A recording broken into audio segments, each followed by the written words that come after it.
Truth Serum, Joey the Truth Wagner with you. The worst loss in the Deion Sanders era for Colorado Buffaloes football. A 53-7 BTA beating at the hands of Kyle Whittingham and Utah. My gosh, was that ugly.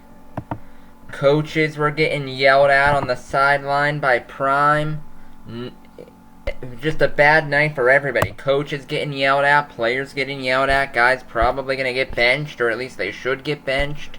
Just an absolute disaster from start to finish, as this season is quickly crumbling away.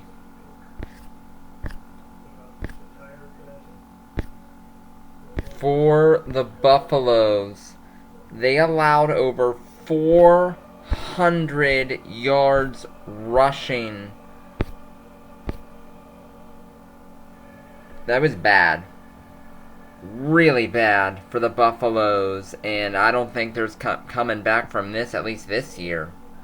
Yowza.